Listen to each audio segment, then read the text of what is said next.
Watches and Wonders 2025 in full swing. Lots of new releases and updated releases being released over the past few days. I am not in Geneva. I work full-time. I have a full-time day job, so this is really a hobby. I will be there next year, hopefully. I say that every year. I just really can't justify taking the days off. Maybe I will in the future. Hopefully next year is the year. I have gone through a lot of the new releases. I have press releases from everything, and I'm going to be talking about some of the noteworthy releases and some of my favorite releases in this video. So without further ado, let's take a look at some of the Watches and Wonders releases. So like I said, there are some notable releases here, and then there are obviously some releases that I want to talk about here on the channel. Some of the more notable releases are obviously going to be from Rolex and Tudor. These are the watches that everybody is waiting for. Everybody wants to know and speculates about what Rolex and Tudor are going to do next.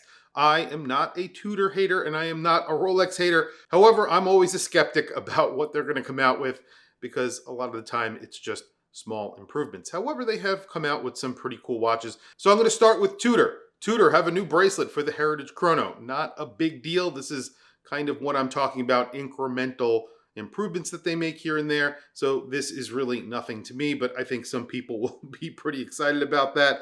There's a new blood red burgundy colored Black Bay 58, which is nice. It's now Metas certified, and it gets an optional 5-link bracelet. So looks good. I really like this red color. It's been popular with other brands as well. This looks very good on the Black Bay 58. There is a new Black Bay 68, which is a 43mm version of the Black Bay, and it gets a Metas certified chronometer movement, more traditional 3-link bracelet with micro adjust, of course. And you're getting these in 2 different dial colors, silver or blue. Both of them get black bezels. This isn't a huge release, however, kind of strange that they're upsizing the Black Bay. Most people are asking for smaller Black Bays, and they've come out with those, with the Black Bay 56 and the 58 going upsize. I really did not see this coming. Kind of cool, I guess. If you have a larger wrist, you're going to have an option for a larger Tudor Black Bay. The next watch I did see coming, this is a white opaline dial of the Black Bay Pro. They came out with the Black Bay Pro with a black dial, so now they're coming out with it in a white dial, very similar to the Explorer 2 Polar dial. They look extremely similar. However, of course, there are some differences in the hands and the size of the case and things like that, but these do look very similar to an Explorer 2, which is not a bad thing. It's technically, I would say, an homage to the Explorer 2 Polar. Very good looking watch, and I'm glad that they came out with this in a white dial. They did a little bit of a different style here with an opaline dial rather than just a straight polar white dial. Last but not least, from Tudor, another somewhat unexpected watch. This is a return to a deep diver for the Pelagos, a 1,000-meter deep diver, and it's also upsized, so 43mm. Everybody says they're too big, but they're going bigger, so kind of doesn't make all that much sense to me. This is Metas certified as well, so essentially all of their watches are becoming Metas certified, and this is in grade 2 titanium. The price on this one is $5,950. I think that's kind of notable because you're reaching that $6,000 price point for a Pelagos. It's on the more expensive side, and you are approaching Rolex pricing here. So, you know, it is on the expensive side for this watch. You're getting a titanium watch. It's grade 2 titanium, not 5. I'm not sure why they're still not using grade 5 titanium. Speaking of Rolex, they have finally released the Land-Dweller. This is something that has been speculated for a while, and there were some leaked images and videos of this watch that came out about 2 weeks ago. It is their most advanced movement that they have put in a watch as of yet. It's a sports integrated bracelet watch with 100 meters of water resistance. It's coming in a bunch of different materials, and I have to say, I do like the look of this watch. I'm not a huge fan of the textured dial. It has sort of a honeycomb pattern on it, but I really do like the oyster quartz. I like the 1530. I like the look of this watch. I think they did a really good job. It gets a fluted bezel, I hope they come out with other bezel options. However, the movement, you could see it from the back. It's thin. It's 20% thinner than a Datejust, which is pretty cool. And the movement, the caliber 7135, is a new high frequency movement. The first time they've done that as well. It has a new indirect impulse escapement. In steel, it's costing $16,000, $16,100. It's available in 36 millimeters or 40 millimeters. And like I said, 100 meters of water resistance with that display case back. Good looking watch. I actually really like this. And also Rolex came out with a bunch of new dial variants of some of their other watches. The most notable, in my opinion, is the Rolex GMT Master 2. It's the left-hand version. They came out with that in a green dial that's coming in gold. It's very expensive, but it looks really good with that green bezel, green and black bezel, and that green dial.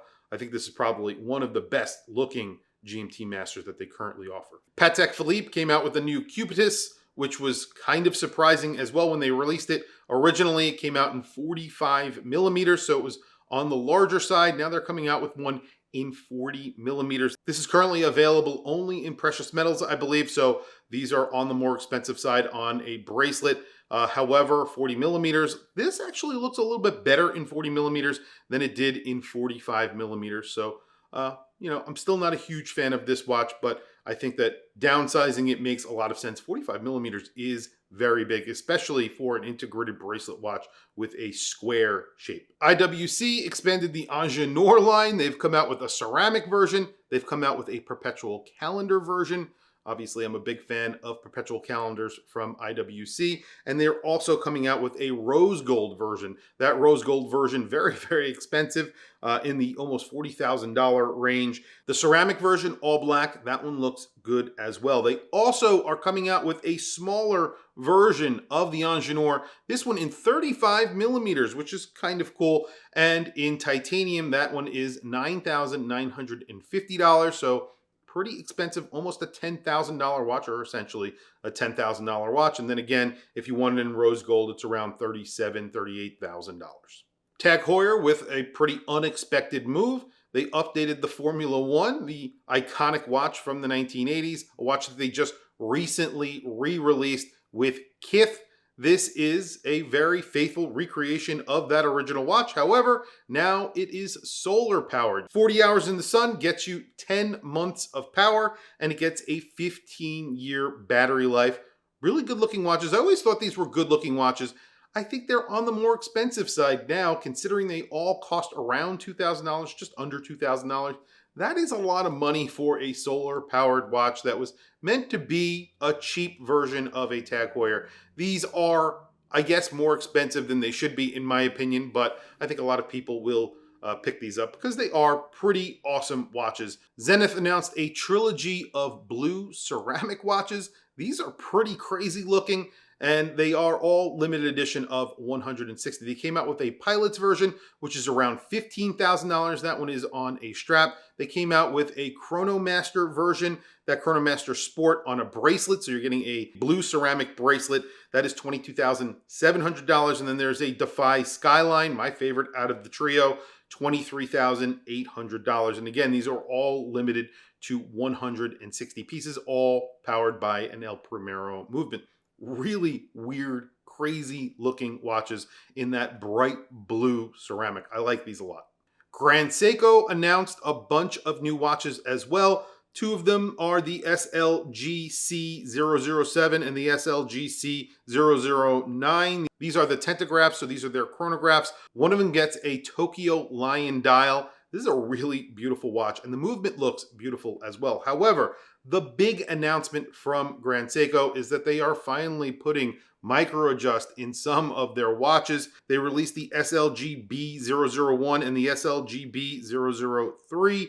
These are very, very accurate spring drive watches, plus or minus 20 seconds per year. I think they're saying that this is the most accurate watch in the world that has a mainspring. So very, very cool. However, I think the biggest announcement here is that they are getting on-the-fly micro adjust built into those clasps, something that they were missing for a very long time, and finally getting up with the rest of the world, even micro brands at this point, at around $500 you can get on-the-fly micro adjust. So finally, Grand Seiko getting in on it. I hope Seiko get in on it as well. insane. I'm talking about a Bremont here on my channel. However, they've come out with a very interesting watch. Initially, I really wasn't liking it, but then as I looked at it more and more, I really like this watch. They came out with a full bronze jump hour watch, and it looks good. It's on a bracelet, and it's really not all that expensive. They're powered by a Solita movement, and then they have a module on top. They're a limited edition. The bronze is limited to 100 pieces, and it's priced at $5,650. That's on the bracelet, and then $5,200 on a leather strap. They also came out with another version. I'm not a huge fan of this version.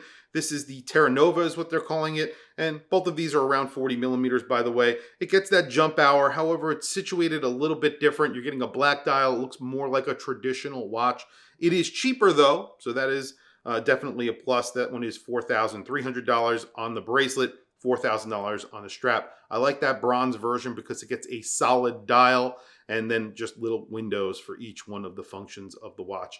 That looks really cool to me, and I actually might own a Bremont. I have fallen in love with this watch very quickly.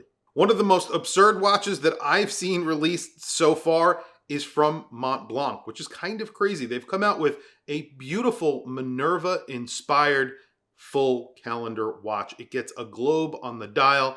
This thing is beautiful. However, the pricing is kind of crazy. Let's talk about the watch a little bit. It says Minerva on the dial, and it says Minerva on the movement. They're saying that this is a Minerva movement, so essentially Montblanc bought Minerva, or it was the Richemont group, and gave Minerva to Montblanc, and they have been making very high-end movements and recreating high-end movements and putting them into Montblanc watches. So this is one of the first that has been very heavily marketed as a Minerva watch. So it does say Montblanc on the dial, but it also says Minerva on the dial, and it says Minerva on the movement and on the case back as well. So lots of Minerva going into this watch. It's a beautiful design though. It's a full calendar. It's just very, very expensive. In stainless steel with a white gold bezel, they're asking $45,500. And then if you want the full gold version, that is $59,000, $60,000 for a Montblanc. I'm not sure who's buying a $60,000 Montblanc at retail, but I would like to meet you and shake your hand. That is pretty incredible. Speaking of incredible, and if you want to compare it to the watch we just spoke about, the Parmigiani Tonda GMT Rattrapant has come out in a different dial color. It's in stainless steel on a bracelet, and it gets a platinum bezel. However, these watches are beautiful, and I think this is a huge hit for Parmigiani, and they should definitely come out with this in other versions. I had one of these for a little while, and I loved it. I think they are so good looking and so well made.